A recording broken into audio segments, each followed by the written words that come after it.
जीती जागती मिसाल अगर लेना है तो मेरी ले लो। मेरे दुश्मन ने क्या नहीं किया मेरे साथ। 4 महीने पहले जेल पहुंचाया, फिर 4 महीने के लिए दोबारा जेल, 10 साल की सजा भी मुझे लोअर कोर्ट से इस बंदे को हुई। लेकिन बताइए, जब हाई कोर्ट ने ऑर्डर दिया कि ये शख्स तो 1 दिन के लिए भी जेल में रहने के लायक नहीं, पूरी फाइल पढ़ने के बाद लगता है कि पॉलिटिकल निशाना बनाया गया है, राजनीतिक षड्यंत्र हुआ है इसके साथ और पॉलिटिकल दबाव में आकर यह फैसला सुनाया गया, इमीडिएटली रिलीज किया जाए, इस आदमी को फौरन छोड़ा जाए। इस ऑर्डर के बाद मुझे बाइज्जत मैं निकला।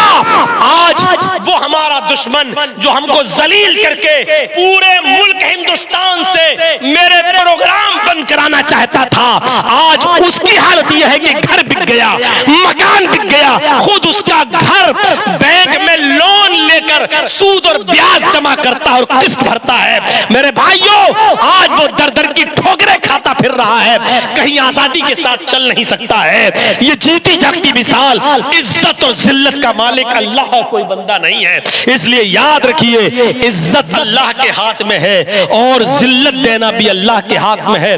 व तो इज्जु मन तशा व तो जिल्लु मन तशा, अल्लाह ही इज्जत देता है, अल्लाह ही जलील करता है। हवाई पानी के जहाज वगैरह से गए होंगे हज करने पुराने जमाने के लोग, उनको मालूम होगा समंदर में कितनी कितनी बड़ी मछलियां होती हैं, पूरे पूरे जहाज को भी पलट देती हैं, इतनी बड़ी बड़ी मछलियां। मेरे भाइयों, एक मछली ने यूनुस अलैहिस्सलाम को निगल लिया। यूनुस अलैहिस्सलाम मछली के पेट में 3 दिन 3 रात यूनुस मछली के पेट में रहे। यूनुस अलैहिस्सलाम के ऊपर मुसीबत आई। नबी और मुसीबत, अपनी मुसीबत खुद दूर नहीं कर पा रहे हैं, अपनी मुसीबत को दूर करने के लिए अल्लाह को पुकार रहे हैं और क्या दुआ कर रहे हैं, कुरान पढ़िए, ला इलाहा इल्ला अंता सुब्हानका इन्नी कुन्तु मिनज़ ज़ालिमीन। ला इलाहा इल्ला, नहीं है कोई माबूद सिवाय तेरे, सुब्हानका तेरी जात पाक है, इन्नी कुन्तु मिनज़ ज़ालिमीन, बेशक मैं ही जालिमों में से हूँ, यानी तेरी नाफरमानी की है, ऐ अल्लाह मैंने तेरा हुक्म नहीं माना, बेशक मैं ही जालिमों में से हूँ। ये दुआ पड़ी, तब अल्लाह ताला ने उनको मछली के पेट से निकाला और मछली ने उनको खुशकी में जाकर अपने पेट से बाहर निकाल कर उगल दिया। तो मेरे भाइयों, गौर करो और गौर करो मेरे प्यारे साथियों, यूनुस पर मुसीबत आई तो यूनुस ने किसको पुकारा? ये तौहीद का मिशन है। खैर, आज इस जयनगर के अंदर जितने भी लोग मौजूद हैं, इस पैगाम को सुने। इतने बड़े बड़े नबी, इतने बड़े बड़े पैगंबर मुसीबतें खुद दूर नहीं कर पा रहे हैं, अल्लाह से शिकायत कर रहे हैं और अल्लाह इनकी मुसीबतों को दूर कर रहा है। नबियों की जिंदगी ये बतला रही है कि पैगंबरों ने भी अल्लाह ही को पुकारा। आइए जरा मोहम्मदुर रसूलुल्लाह के बारे में भी सुन लीजिए, अल्लाह के नबी ने किसको पुकारा, नबी की जिंदगी क्या कहती है, आप अंदाजा लगाइए। नमाजें पढ़ लीजिए, सजदों पे सजदे कर लीजिए, जितनी चाहो इबादतें कर लो, अगर तौहीद नहीं है, शिर्क पर अमल है हमारा और आपका, तो ला इन अशरकता ला यहबतन्ना अमलुक, अगर शिर्क करोगे तो तुम्हारे भी अमल बेकार हो जाएंगे। अल्लाह ने अपने नबी मोहम्मद रसूलुल्लाह से भी फरमा दिया, ला इन अशरकता ला यहबतन्ना अमलुक, आए मोहम्मद सल्लल्लाहु अलैहि वसल्लम, अगर आपने भी शिर्क किया तो आपके अमल भी बेकार हो जाएंगे। तौहीद और शिर्क एक साथ नहीं चल सकती है। मस्जिद में जाओ और कहो इहदिनस सिरातल मुस्तकीम सिरातल लज़ीना अनअमता अलैहिम, आय अल्लाह तू हमको सीधा रास्ता दिखा, और फिर किसी चौखट पे जाके कहो कि बाबा तेरे दर पे आया हूं, झोला झोली भर के जाऊंगा, ये दोनों चीजें एक साथ जमा नहीं हो सकती है। अल्लाह को पुकारो तो इसका इनकार करो, अल्लाह ही को पुकारा जाएगा और अल्लाह ही से मांगा जाएगा। आपको बताऊं, अरे सुनिए, जंगे बद्र का मंजर मालूम है? जंगे बद्र का आइए जरा सुन लीजिए हमसे भी। कितने सहाबा थे? 313। और काफिरों का लश्कर कितना था? 1000 से ज्यादा। आइए वो नक्शा दिखाने जा रहा हूं आपको कि दंग रह जाएं। 313 सहाबा और काफिर कितने? 1000 से ज्यादा। हर एक के मुकाबले में 3 से ज्यादा। कहां 313 और कहां 1000 से ज्यादा।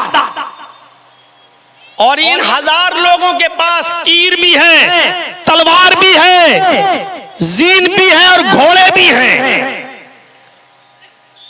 और सहाबाए किराम के पास तलवार है लेकिन अपने आप को काफिरों के तीर से बचाने के लिए ढाल नहीं है। घोड़ा है तो जीन नहीं है, तीर है तो छोड़ने के लिए कमान नहीं है। मंजर देख रहे हैं आप, लेकिन इसके बावजूद लड़ने के लिए तैयार हैं। अल्लाह के रसूल ने इन 1000 काफिरों को देखा, मोहम्मद रसूलुल्लाह ने इन 1000 काफिरों को देखा और 313 निहत्थे मुसलमानों की तरफ नजर डाली। अब सुनिए, 313 निहत्थे मुसलमानों की तरफ नजर डाली तो आंखों में आंसू आ गए और सजदे में गिर गए। नोट करिए, अल्लाह के नबी सल्लल्लाहु अलैहि वसल्लम सजदे में गिर गए और अल्लाह को पुकार कर ये दुआ मांगी, अल्लाह से ये दुआ की। किसको पुकार रहे हैं? अल्लाह को। कौन? मोहम्मद रसूलुल्लाह सल्लल्लाहु अलैहि वसल्लम। और दुआ के अल्फाज क्या हैं? अल्लाहुम्मा ला तुहलिक हाज़िहिल असाबा इन तहलिक हाज़िल असाबा लन तुअबद बअदल यौमि क़त्तु। इन दुआओं पर, इस दुआ पर जरा गौर करो। अल्लाहुम्मा ला तुहलिक हाज़िल असाबा, ऐ अल्लाह इस मुट्ठी भर जमात को हलाक न करना। ऐ अल्लाह ये 313 मुसलमान सहाबा, इनको तू बर्बाद मत कर देना, इनको तू हलाक मत कर देना। ये नियतें, इनके पास लड़ने के लिए हथियार नहीं है, तीर है तो छोड़ने के लिए कमान नहीं, तलवार है तो बचाने के लिए ढाल नहीं, घोड़ा है तो जीन नहीं। ऐ अल्लाह ये हथियार से लैस नहीं है, निहत्थे सहाबा हैं। ऐ अल्लाह ये तेरे नबी के उम्मती हैं, यही मुट्ठी भर जमात है। ऐ अल्लाह यही मेरी 13 साल मक्के की जिंदगी में यही 313 मुसलमान हुए। ऐ अल्लाह अगर आज ये मुट्ठी भर जमात हलाक हो गई, इन तहलीक हाज़िल असाबा लन तुअबद बअदल यौमि क़त्तु। ऐ अल्लाह अगर आज ये मिट गए, अगर आज ये खत्म हो गए, अगर आज ये दुनिया से खत्म हो गए तो लन तुअबद बअदल यौमि क़त्तु, तो आज के बाद कभी कोई तेरा नाम लेने वाला ना होगा, अल्लाह अल्लाह कहने वाला ना होगा, अल्लाह तेरी इबादत करने वाला कोई नहीं होगा।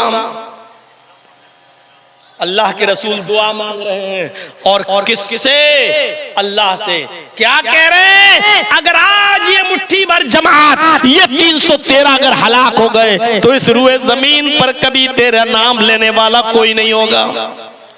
पीछे से अबू बकर सिद्दीक ने हाथ से इशारा किया, सजदे में है अल्लाह के नबी, ऐसे इशारा किया पीठ पर, अल्लाह के नबी ने सजदे से सर उठाया।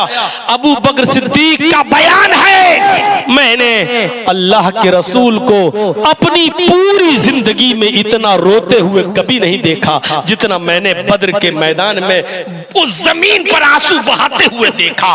नबी पर परेशानी, नबी पर मुसीबत के बादल, लेकिन पुकार रहे हैं तो अल्लाह को पुकार रहे हैं। यही तौहीद का मिशन है, यही तौहीद की दावत है। आए वो लोगों जो नमाजों में इय्याका नअबुदु व इय्याका नस्तईन कहते हो और फिर आस्थानों पे जाके कहते हो कि बाबा बेटा दे दो, बेटी दे दो।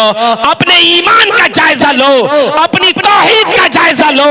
अल्लाह ताला अपने नबी से भी कह रहा है, आए मोहम्मद सल्लल्लाहु अलैहि वसल्लम, अगर आप भी शिर्क पर मरेंगे और आप भी शिर्क करेंगे तो आपके भी अमल बेकार हो जाएंगे। ला यहबतन्ना अमलुका, तो आपके अमल भी खत्म हो जाएंगे, नेस्तो नाबूद हो जाएंगे, आपके अमल भी बर्बाद। तौहीद और शिर्क एक साथ नहीं। कितने भी हज कर लो, कितनी भी ज़कात दे दो, कितनी भी नेकियां कर लो, कितने भी नफली रोजे रख लो, कितनी भी नमाजें पढ़ लो, अगर शिर्क है हमारी जिंदगी में, हमारे अमल बेकार। इसलिए कोशिश कीजिए अपनी जिंदगी को शिर्क से बचाने की, कोशिश कीजिए अपनी जिंदगी को शिर्क से बचाने की। शिर्क चींटी की चाल से भी ज्यादा बारीक होता है। कोशिश करिए ये कहने की कि बीमार था, अरे डॉक्टर ने दवा दी तब जाकर मुझे आराम मिला। कोशिश करिए ये जुमला आपकी जबान से न निकले, बल्कि ये जुमला निकले, बहुत बीमार था, अल्लाह ने मेरे दिल में डाला, उस डॉक्टर से दवा लेके आया, अल्लाह ने उस डॉक्टर की दवा के जरिए मुझे शिफा अता फरमाई है। ये जुमले निकले हमारे मुंह से। अरे घर में कुत्ता ना होता तो चोरी हो जाती, ये जुमला ना निकले, ये जुमला निकले कि अल्लाह ने इस कुत्ते के जरिए मेरे घर की चोरी बचवा दी। शिर्क चींटी की चाल से ज्यादा बारीक है, फला डॉक्टर ने मेरी जिंदगी बचा ली। ऐसे शिर्क से अपने आप को बचाइए मेरे भाइयों।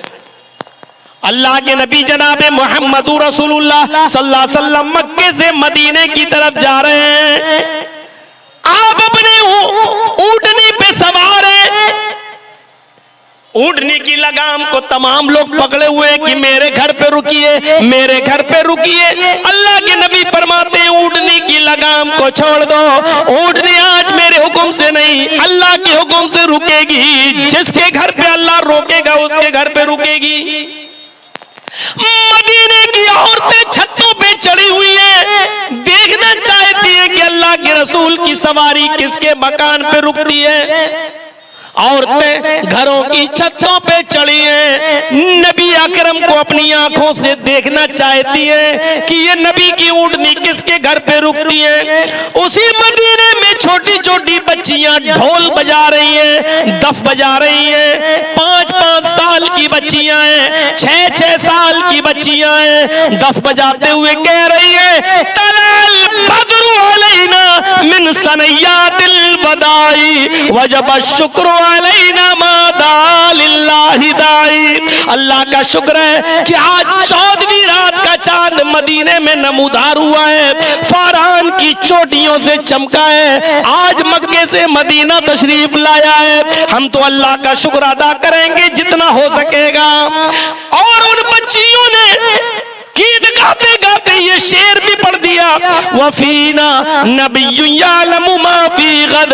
आज तो मदीने में एक ऐसा नबी आ गया है जो कल की बात भी जानता है, कल क्या होने वाला है वो भी जानता है। अल्लाह के रसूल ने जब ये सुना कि इन बच्चियों ने ये कहा कि एक ऐसा नबी है जो कल की बात भी जानता है, ऊंटनी से उतर गए, उन बच्चियों के पास आए, फरमाया दई हाजिल कलिमात, आए बच्चियों ये जुमले मत पढ़ो जो पहले पढ़ रही थी वही पढ़ो।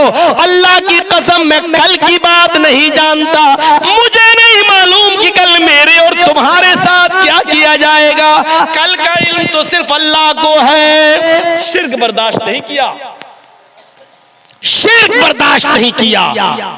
आज ओह मेरी औलाद अब अपने पैरों पे खड़ी हो गई, अब ये हमारे लिए सहारा बन गया है, अभी हमें खिलाएगा पिलाएगा। नहीं, कोशिश करो कि हमारे मुंह से जुमले निकले कि अल्लाह ने हमारी औलाद को उनके पैरों पे खड़ा कर दिया और मुझे इस औलाद के जरिए अल्लाह रब्बुल आलमीन मेरी परवरिश फरमाएगा। ये औलाद इंशाअल्लाह मेरा सहारा बनेगी अल्लाह की तौफीक से। ये जुमले हमारे मुंह से निकलना चाहिए। मेरे भाइयों, चींटी की चाल से ज्यादा बारीक होता है ये शिर्क। कोशिश करिए शिर्किया जुमले हमारी जबान से ना निकले। आपने खौला बिनते सालबा का नाम सुना होगा, एक बहुत ही बुजुर्ग सहाबिया गुजरी हैं। जरा सुनिएगा, नक्शा मंजर देखिएगा। इनके शौहर थे खौला बिनते सालबा के औस इब्ने सामित, इनके हस्बैंड थे और किसी बात पर अपनी बीवी खौला से नाराज हो गए तो खौला से नाराजगी के आलम में क्या कह दिया, अंत अलैया का ज़हर उम्मी, ऐ खौला तू मुझ पर मेरी माँ की पीठ की तरह हराम हो चुकी है। अरबी जबान में ये जुमले बहुत खतरनाक हैं। अगर कोई शख्स अपनी बीवी से ये कह दे कि तू मुझ पर मेरी माँ की तरह हराम है तो समझ लो कि उसने बहुत बड़ा जुर्म किया है। अब इस जुर्म की तलाफी कैसे होगी? खौला बिनते सालबा ने औस इब्ने सामित से किसी बात पर थोड़ी सी, मियां बीवी हैं, होते हैं, दो बर्तन है खड़कते हैं। औस इब्ने सामित ने कह दिया कि अंत अलैया का ज़हर उम्मी, तू मुझ पर मेरी माँ की तरह हराम हो चुकी है। चल ऐ खौला, तू मुझ पर मेरी माँ की तरह हराम हो गई है, जिस तरह मेरी माँ मुझ पर हराम तू भी हराम। खौला बिनते सालबा ने बाद में कहा है, मेरे हस्बैंड औस ये तुमने क्या किया है, ये हमारे छोटे छोटे बच्चे कहाँ जाएंगे? अब जबान से निकला हुआ तीर कैसे वापस आए? उस जमाने में ये था कि जो शख्स अपनी बीवी को अपनी माँ की तरह हराम कर ले तो अब उससे मिल नहीं सकता था, बल्कि माँ की तरह उसको खिदमत करना पड़ती थी अपनी बीवी की, क्योंकि अब वो माँ, अब वो बीवी नहीं रही। औस इब्ने सामित ने बाद में बहुत अफसोस किया कि मेरे मुंह से ये जुमले नहीं निकलना चाहिए। मैं आपको जो मंजर बताना चाहता हूं उस मंजर की तरफ जरा आइए और देखिए। मेरे प्यारे साथियों, उस मंजर की तरफ जरा आइए और देखिए। औस इब्ने सामित को अफसोस होता है। उन्होंने अपनी बीवी खौला बिनते सालबा से कहा, आए खौला तुम मोहम्मद रसूलुल्लाह के पास जाओ और अल्लाह के नबी को पूरी बात बताओ। अल्लाह के रसूल कोई ना कोई रास्ता जरूर निकालेंगे, हमारे और तुम्हारे मिलने का कोई रास्ता जरूर निकालेंगे। खौला बिनते सालबा अपनी शिकायत लेकर मोहम्मद रसूलुल्लाह के पास आती हैं और कहती हैं, ऐ अल्लाह के रसूल, मेरे शौहर ने मुझसे जिहार कर लिया, मेरे शौहर ने मुझे अपनी माँ की तरह हमको हराम कर लिया। ऐ अल्लाह के नबी, मेरे छोटे छोटे बच्चे हैं, बच्चों को प्यार तो मैं दे सकती हूँ, लेकिन खिलाने पिलाने की जिम्मेदारी और कमाने की जिम्मेदारी तो मर्द की होती है। ऐ अल्लाह के नबी, मेरे और मेरे शौहर के दरमियान कोई रास्ता निकालिए। अल्लाह के नबी ने फरमाया, है खौला तेरे लिए मेरे पास भी कोई रास्ता नहीं है। देखिए नबी की भी चौखट बंद हो गई है। अल्लाह के रसूल ने फरमाया, है खौला तेरे लिए मेरे पास भी कोई रास्ता नहीं है, अब तू अपने शौहर से अलग रहेगी, तू अपने शौहर के लिए हराम हो चुकी है। कहा अल्लाह के नबी, मेरे शौहर ने मुझे तलाक तो नहीं दी, सिर्फ माँ की तरह हराम कर लिया है, सिर्फ बोल दिया गुस्से में आकर, आप तो नबी हैं, कोई रास्ता निकाल सकते हैं। फरमाया खौला अब मेरे पास भी कोई रास्ता नहीं।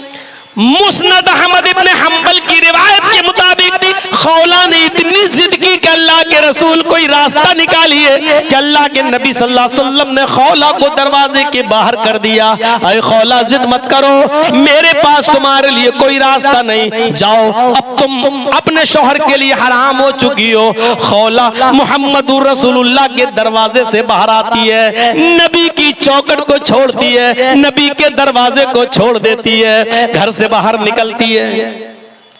अब जो चीज दिखाना चाहता हूं जरा इधर देखिएगा, जयनगर वालों बड़े गौर से सुनते हो तुम, सुनिएगा मंजर।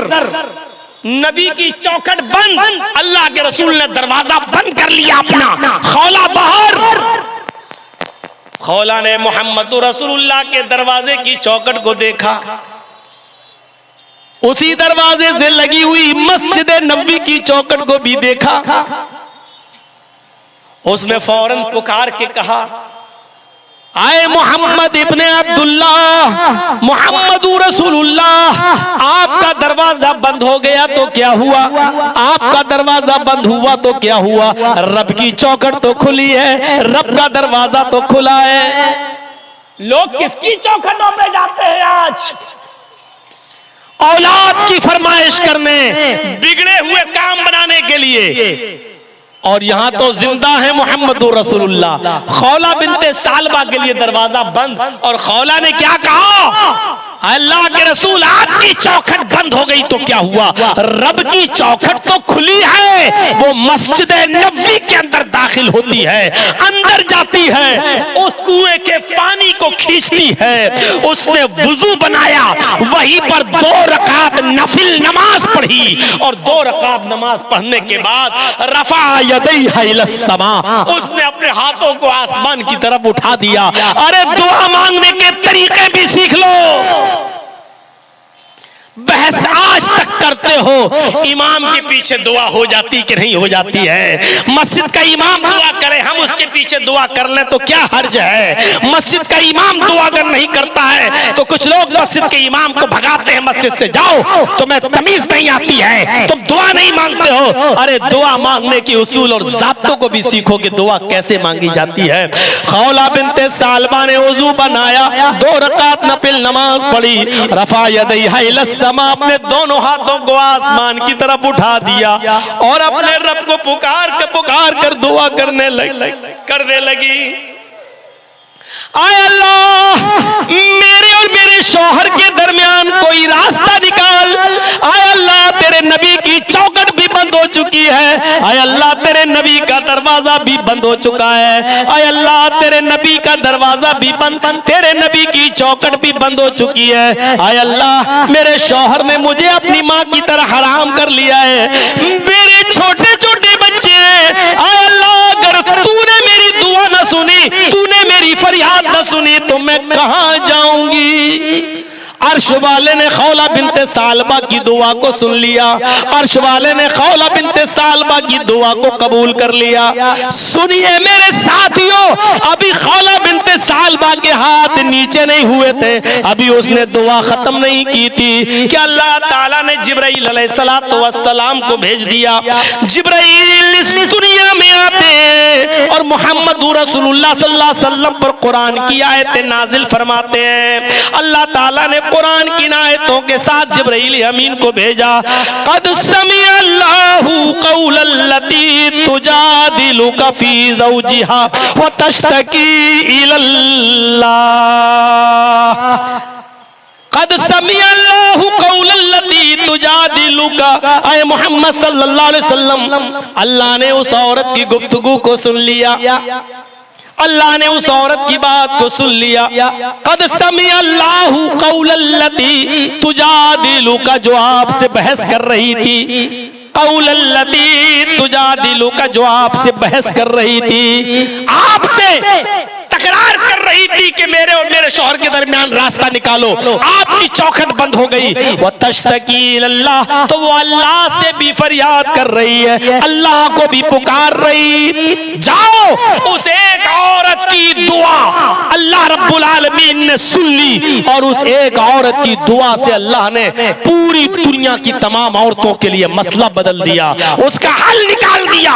आयत मोहम्मद सल्लल्लाहु अलैहि वसल्लम, उस औरत को बुलाइए और उसको बता दीजिए कि अल्लाह रब्बुल आलमीन ने तेरा हल निकाल दिया है, और हल ये है कि जो लोग अपनी बीवियों को अपने ऊपर अपनी माँ की तरह हराम कर लें, अगर वो चाहते हैं कि मैं अपनी बीवी को अपनी बीवी बनाऊं, तो एक गुलाम आजाद करें। एक गुलाम आजाद कर देंगे, उनकी बीवी हो जाएगी।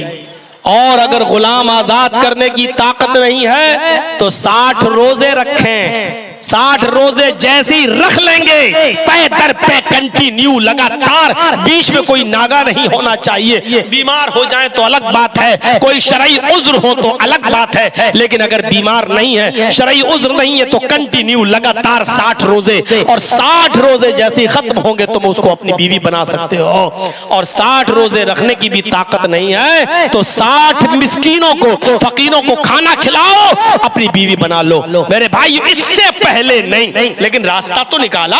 पहले तो रास्ता ही नहीं था, हराम हो गई तो हो गई, अपने आप मां की तरह हराम कर लिया तो कर लिया। अब वो बीवी बनी नहीं सकती थी, लेकिन अल्लाह ने इस औरत की दुआ को सुना।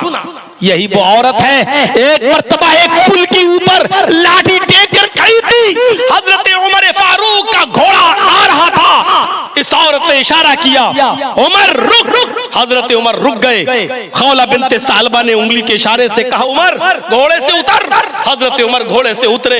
इस औरत ने उनके कान में कुछ कहा, हजरत उमर ने उसकी ख्वाहिशों को फौरन पूरा किया।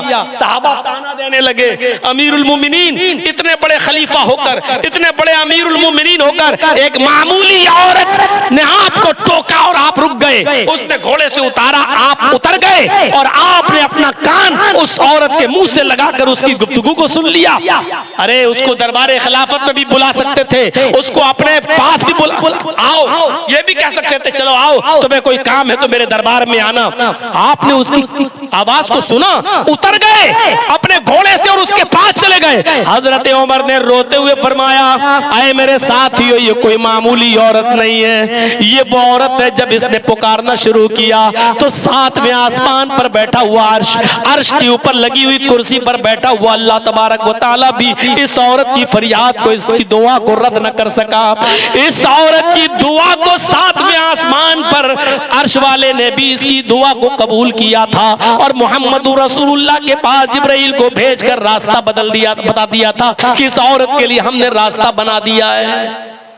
इस औरत की गुफ्तगू को जब अर्श वाले ने नहीं टाला है तो उमर की क्या मजाल जो उसकी गुफ्तगू को न सुने, फिर उमर की क्या मजाल जो उसकी गुफ्तगू को छोड़ दे। मेरे भाइयों, ये खौला बिनते सालबा थी।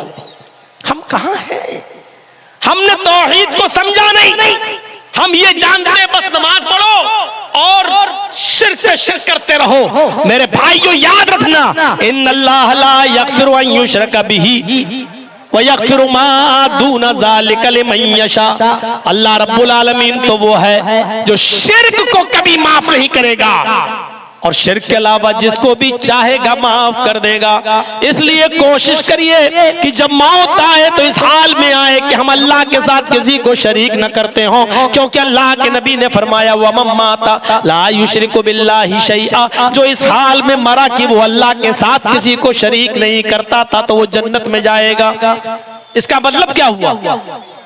शराबी था, जुआरी था, कबाबी था, फिर भी जन्नत में जाएगा। हाँ, वो जाएगा, शर्त यह है कि वो शिर्क नहीं करता हो। जहन्नम में अपने गुनाहों की सजा पाएगा, चोरी की सजा जहन्नम में पाएगा, जिना की सजा जहन्नम में पाएगा, शराब नोशी की सजा जहन्नम में पाएगा। लेकिन चूंकि वो तौहीद पे मरा, शिर्क नहीं करता था, इसलिए सजा पाने के बाद फिर निकाला जाएगा और जन्नत में दाखिल किया जाएगा। लेकिन वो जन्नत में जाएगा। लेकिन अगर कोई आदमी 5 वक्त का नमाजी, तहज्जुद गुजार, रोजों पे रोजे भी रखता, हज भी किया, लेकिन शिर्क भी करता है तो वो कभी भी जहन्नम से नहीं निकाला जाएगा, जहन्नम से कभी भी नहीं निकाला जाएगा। मेरे भाइयों याद रखिए, हर फर्ज नमाज के बाद आप इस दुआ को अपना वजीफा बनाइए। फर्ज नमाज जब भी पढ़िए तो ये दुआ भी पढ़ा करिए फर्ज नमाज के बाद, अल्लाहुम्मा ला मानिअ लिमा आतैता वला मुअती लिमा मनाता वला यनफउ ज़ल जद्दि मिनकल जद्द। जानते हो कितनी बड़ी तौहीद है? अल्लाहुम्मा ला मानिअ लिमा आतैता, ऐ अल्लाह तू अगर किसी को कोई चीज देना चाहे तो सारी कायनात मिलकर छीनना चाहे तो नहीं छीन सकती है, वला मुअती लिमा मनात, और अगर किसी से कोई चीज छीन ले तो सारी कायनात उसको देना चाहे तो नहीं दे सकती है। इस जिंदगी और मौत का मालिक कौन है? मेरे भाइयों ये मत समझो ये तो एक बहाना है हॉस्पिटल, ये एक बहाना है, झाड़ फूक, वरना मौत का जब वक्त आ जाता है तो मौत अपने वक्त पर आ जाती है। याद करो जब एक काहिन ने, याद करो जब एक काहिन ने फिरौन से कहा था कि आए फिरौन, तेरी सल्तनत में एक बच्चा ऐसा पैदा होगा जो बच्चा बड़े होकर तेरी सल्तनत की काया को पलट देगा, तुझे हटाकर खुद बादशाह बन जाएगा, तुझे तेरी ममलिकत से बेदखल करेगा। तो फिरौन ने मुस्कुराते हुए कहा था, ऐ काहिन, हम किसी बच्चे को जिंदा रहने देंगे तब ना। अरे भाइयों सुनो, गौर करो, इस वाक़े को सुनिए। फिरौन ने उसके बाद जो भी बच्चा पैदा होता था हर बच्चे का कत्ल करवा दिया करता था। क्यों? क्योंकि एक नुजूमी ने, काहिन ने यह कह दिया था कि एक बच्चा पैदा होगा जो बड़े होकर तेरी सल्तनत को खत्म करके खुद बादशाह बनेगा और तुझे तख्त व ताज से बेदखल कर देगा। ओफो, फिरौन इसके बाद से हर बच्चे को कत्ल करवाने लगा। फिरौन के वजीर, फिरौन के दरबारी एक एक घर में घुस घुस कर जायजा लेते थे कि किसी तरीके से किसी बच्चे का पता चल जाए। जिस बच्चे का पता चलता था फिरौन के हवाले कर दिया जाता था और उस बच्चे को कत्ल कर दिया जाता था। किसी बच्चे को जिंदा नहीं रखा जाता था। उसी बस्ती में, फिरौन की उसी ममलिकत में, फिरौन की उसी बादशाही में अल्लाह तबारक ताला ने मूसा को पैदा कर दिया और मूसा की मां 3 दिन 4 दिन तक अपने बच्चे को छिपाती रही, अपने बच्चे को कभी इधर से कभी उधर ले जाती रही। और जब उसको यकीन हो गया कि मेरा बच्चा भी पकड़ लिया जाएगा, मेरा बच्चा भी फिरौन के दरबारी अपनी गिरफ्त में ले लेंगे और इसको फिरौन के सामने पेश कर देंगे और फिरौन मेरे बच्चे को कत्ल कर डालेगा, तो इसके जहन में तरकीब आई। अल्लाह ने इस तरकीब को दिमाग में डाला। मूसा की मां ने लकड़ी के एक संदूक के अंदर, लकड़ी के एक संदूक के अंदर मूसा को बंद कर दिया, लकड़ी के एक संदूक के अंदर मूसा को बंद कर दिया और दरियाए नील के सुपुर्द कर दिया। जिस जगह की लहरें बह रही थी उसी जगह पर लकड़ी के उस संदूक को बहा दिया। वो देखती रही और समंदर की लहरें उस लकड़ी के संदूक को बहा के ले जा रही हैं। मूसा की मां के पास कोई और रास्ता नहीं था। मेरे पास ये बच्चा रहेगा तो देख लिया जाएगा और पकड़ा जाएगा। ऐसे समंदर में बहते बहते अगर किसी के घर के सामने से गुजरेगा और शायद कोई इस बच्चे को उठा ले और अपने घर में पाल पोस कर बड़ा कर दे। फिर मूसा की मां ने संदूक में मूसा को बंद करके लकड़ी के और समंदर के हवाले कर दिया। और देखिए अल्लाह की कुदरत, वो दरियाए नील में बहता बहता, चूंकि फिरौन का महल भी वही था जो दरियाए नील से लगा हुआ था। फिरौन की बीवी आसिया की नजर जब इस लकड़ी के संदूक पर पड़ती है जो अपने महल से झांक रही थी, उसने अपने दरबारियों को भेजा, कहा इस संदूक को उठा के लाओ, पता नहीं कौन सा खजाना इसके अंदर है। उसके दरबारी गए, लकड़ी के उस संदूक को उठा के लाए। जब खोल के देखा आसिया ने, फिरौन की बीवी ने, तो दंग रह जाती है। निहायत खूबसूरत और हसीन और जमील बच्चे को देखती है। फिरौन को पता चला, फिरौन ने कहा मेरी बीवी इस बच्चे को मेरे हवाले करो, मैं इसको कत्ल करूंगा। फिरौन की बीवी ने कहा नहीं, ये बच्चा तो हमारे पास रहेगा, हमारी औलाद नहीं, हम इसको अपना बेटा बना लेंगे और हमारे यहाँ रहेगा तो क्या आपके खिलाफ बगावत करेगा, हम इसकी अच्छी तरबियत करेंगे। फिरौन ने कहा नहीं, हम इसको कत्ल करेंगे। लेकिन अपनी बीवी की जिद के आगे मान जाता है, कहता है कि ठीक है, जब हमारी निगरानी में रहेगा तो हमारे खिलाफ क्या बगावत करेगा, ठीक है तुम इसको पालो।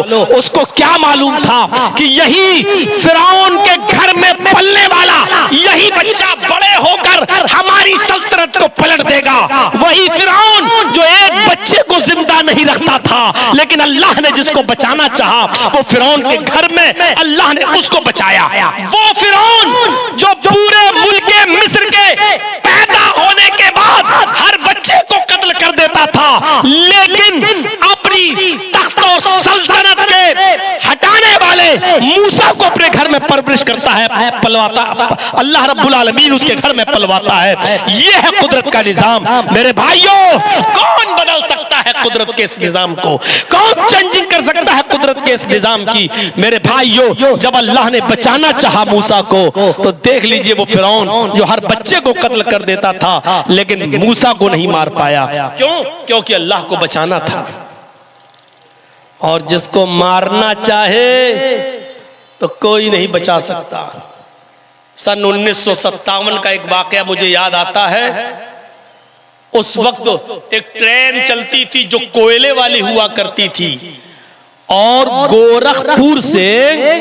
गोरखपुर से वो ट्रेन गोंडा के लिए आती थी। जो लोग छोटी लाइन से वाकिफ है वो जानते होंगे, गोरखपुर से चलते हुए नौगढ़, फिर बढ़नी के बाद एक स्टेशन आई कौवापुर। कौवापुर से ये लोकल ट्रेन चली, और बलरामपुर आने से पहले एक राप्ती नदी पड़ती है। राप्ती नदी को क्रॉस करने के बाद जैसे ही क्रॉस किया, बलरामपुर स्टेशन के आने से पहले ट्रेन का ड्राइवर क्या देखता है कि एक नौजवान लड़की पटरी पर दौड़ती हुई चली आ रही है, खुदकुशी करना चाहती है, मरने के इरादे से आ रही है। ट्रेन के ड्राइवर, जिसका नाम मोहम्मद कासिम था, ये सन 1957 की बात है, 1957 की, उसने ब्रेक लगाए, पूरी ताकत के साथ उसने ब्रेक लगाए। ब्रेक लगाने के बाद देखता है कि ट्रेन रुक गई। वो जल्दी से ट्रेन से उतरता है। उतरने के बाद देखता है कि लड़की पटरी पर पड़ी हुई है, लेटी हुई है, और ट्रेन और लड़की के दरमियान 2 बालिश्त का फासला है। 2 बालिश्त का फासला है। उसने ठंडी सांस ली कि ट्रेन का पहिया इस लड़की के ऊपर नहीं चला, लड़की बच गई। उसने कहा मेरी मेहनत कामयाब हो गई। उसने ब्रेक लगाए लड़की को बचाने के लिए, और जब उतर के देखता कि 2 बालिश्त का फासला है, उसने लड़की को उठाना चाहा, उठो, लेकिन लड़की बेहिस पड़ी हुई है। उसने टटोला, लड़की बेहिस पड़ी हुई है। उसने हाथ रख के देखा, धड़कनें बंद, उसकी रूह निकल चुकी है। वो ट्रेन के आने से पहले ही हार्ट अटैक से मर चुकी है, हरकतें कल्ब उसकी बंद हो चुकी है, वो मर चुकी है। मोहम्मद कासिम ने बयान दिया रोते हुए, क्या कहता है कि मेरी जिंदगी को 20 साल हो गए ट्रेन चलाते हुए। 20 साल की पूरी जिंदगी में मेरे सामने ये पहला हादसा हुआ। मैंने पूरी जिंदगी में ट्रेन चलाने की लाइफ में मैंने सबसे जोरदार ब्रेक आज लगाए, और मैंने पूरी कोशिश की कि ट्रेन को रोक कर इस लड़की को बचा लूं, लेकिन मैंने ट्रेन रोक दी। रोकने में भी कामयाब हो गया, लड़की के ऊपर ट्रेन का पहिया भी नहीं चढ़ा, मैं उसमें भी कामयाब हो गया, लेकिन अब ऊपर वाले ही ने इस लड़की की जिंदगी में मौत लिख दी थी, तो मैं क्या कर सकता हूं। यानी मेरी कोशिश के बावजूद भी लड़की नहीं बच सकी है। अगर मारने ही पे अल्लाह रब्बुल आलमीन आ जाए तो फिर दुनिया की कोई ताकत बचा नहीं सकती है। दोनों मिसालें दे दी। फिरौन मार रहा था हर बच्चे को, लेकिन अल्लाह को बचाना था तो मूसा को उसी के घर में बचा के पाल पोस करके दिखा दिया। और इस आदमी ने बचाना चाहा लड़की को, कामयाब भी हो गया ट्रेन रोकने में, लेकिन हरकते कल्ब से ये लड़की मर चुकी। तो जिंदगी देने वाला अल्लाह है, मौत के घाट उतारने वाला अल्लाह है, हम और आप नहीं है। इज्जत और जिल्लत देने वाला अल्लाह है। गौर कीजिए मेरे भाइयों, यूसुफ अलैहिस्सलातु वस्सलाम को उनके भाइयों ने, सौतेले भाई थे, कुएं में फेंक दिया। काफिला आया, निकाला, ले गया, मिस्र के बाजार में बेचे गए। बादशाह मिस्र के घर पहुंचे, बढ़ते गए, जवान हुए। बादशाह की बीवी, अजीजे मिस्र की बीवी ने नियत भी खराब की। आखिरकार झूठे इल्जाम में जेल में भी गए, कई साल जेल में रहे। गौर कीजिए, और कई साल जेल में रहने के बाद यहीं से उनका नक्शा बदलता है, और फिर एक दिन आता है कि वो पूरे मुल्क के मिस्र के बादशाह बने हैं, पूरे मुल्क के मिस्र के हुक्मरान बने। 5 साल नहीं, 10 साल नहीं, हमारे मोदी जी की तरह 15 साल नहीं, इंदिरा गांधी की तरह 20 साल नहीं, पूरे 80 साल तक मुल्क मिस्र के बादशाह रहे, मुल्क मिस्र की हुक्मरानी करते रहे। गौर कीजिए मेरे भाइयों, कहां से निकाले गए, कहां से? कुएं से। कितने में बेचे गए आपको मालूम है? कुरान पढ़िए, व शरऊहु बिस्समनिन बख्सिन दराहिम मादूदा, गिनती के चंद सिक्कों में, चंद टकों में उनको मुल्क मिस्र के बाजार में बेच दिया गया। बादशाह मिस्र के घर पहुंचे, बादशाह मिस्र के घर में पलते रहे, बढ़ते गए, जवान हुए। मिस्र के बादशाह की बीवी की नीयत खराब हुई, उसकी बात नहीं मानी तो झूठे इल्जाम में कैद खाने गए। 7 साल से भी ज्यादा का जमाना कैद खाने में, यानी जिल्लत भरी जिंदगी जेल की होती है, वहां का जमाना गुजारा। फिर ख्वाब की ताबीर बताई और फिर मुल्क मिस्र के बादशाह बने। और फिर अल्लाह ने 80 साल तक उनको मुल्क मिस्र का बादशाह बनाया, इज्जत से नवाजा। और उनके भाई जो ये समझ रहे थे कि यूसुफ को कुएं में फेंक कर मैं अपने बाप की नजर में महबूब बन जाऊंगा, और एक दिन इन भाइयों को भीख मांगने का कटोरा लेकर यूसुफ अलैहिस्सलाम के पास भीख मांगने के लिए जाना पड़ा। अपने मुल्क के लिए, कहत के लिए, गल्ला मांगने के लिए जाना पड़ा। जरा गौर करो, हम पूरे वाक़े की तरफ नहीं जाना चाहते, बताना ये चाहता हूं कि इज्जत देने वाला अल्लाह, जलील जिसको जिल्लत दे। देख लीजिए, याद रखिए, बेटा बेटी भी कोई नहीं दे सकता है। यहबु लिमन यशाउ इनासा व यहबु लिमन यशाउ ज़ुकूर, वो अल्लाह ही है जिसको चाहे बेटियां दे, जिसको चाहे बेटे दे। औ युज़व्विजुहुम ज़ुकरान व इनासा, और जिसको चाहे बेटा बेटियां दोनों दे। वो यजअलु मन यशाउ अक़ीमा, और जिसको चाहे बांझ कर दे, जिसको चाहे बांझ। ये किसने कहा? अल्लाह ने। किसी नबी के हाथ में नहीं है कि किसी को बेटा दे दे। तुम कहते हो ना, अल्लाह मुझे बेटा दे दे, अल्लाह मुझे बेटी दे दे।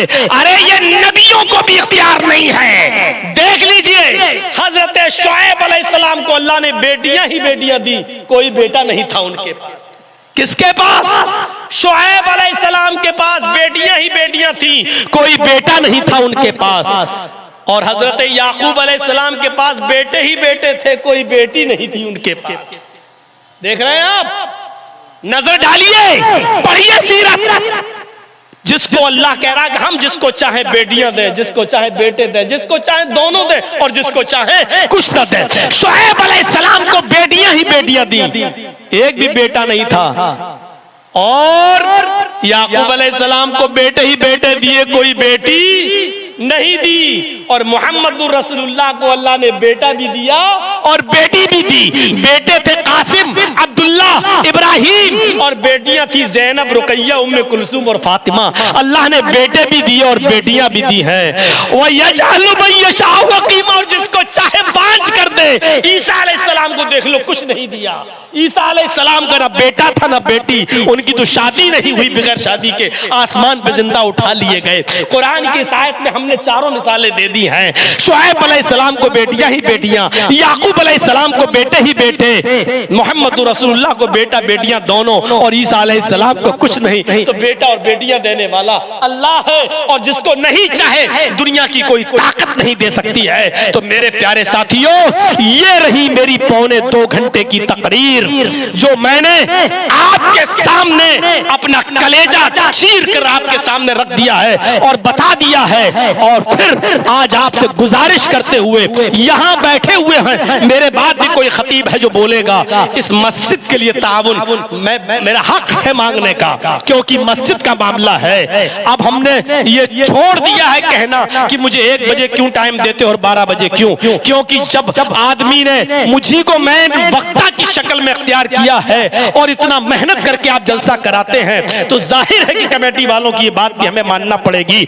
हमें कोई एतराज नहीं 1 बजे 2 या 2 बजे, लेकिन अब आपका जलसा ये 3:15 बज चुका है मेरी घड़ी में, और 1:30 बजे से मैंने बोलना शुरू किया। ये पौने 2 घंटे की स्पीच के बाद मैं 5 मिनट के लिए 10 मिनट के लिए आपके रूबरू हूं, यहां बैठा हुआ हूं। अब कोई भी खतीब 10 मिनट के बाद आएगा यहां पर, वो आपके सामने लेक्चर देगा, खिताब करेगा। 10 मिनट के लिए मेरे हाथ पर आप इस मस्जिद का जो ताबुन करना चाहे कर दें, अल्लाह ताला आपको इसका अजर अजीम अता फरमाएगा कि मम बना लिल्लाहि मस्जिदन बनल्लाहु लहु बैतन फिल जन्नह, जो दुनिया में अल्लाह के लिए मस्जिद बनाएगा, अल्लाह जन्नत में उसके लिए घर बनाएगा। तो आपको हमसे जो मोहब्बत है वो मुझे देखने को मिली है और मैं देख रहा हूं 22 साल से इस मोहब्बत में कोई कमी नहीं आ रही है। तो इसलिए इस मोहब्बत का एक कर्ज है, वो आज मैं देखता हूं कि आप हमारे हाथ में इस मस्जिद के लिए कितना देते हैं। अल्लाह रब्बुल आलमीन आपको इसका अजर अजीम अता फरमाए। लाइए जज़ाकुमुल्लाहु अहसनल जज़ा। 10 मिनट के लिए जितना जो आपको देना चाहे दे दें, और आप हमारे बाद वाले खतीब को आप यहाँ बुला लीजिए, वो आ जाए और फिर वो अपना माइक संभालें। पूरा नईमुद्दीन साहब है, आप बस नियत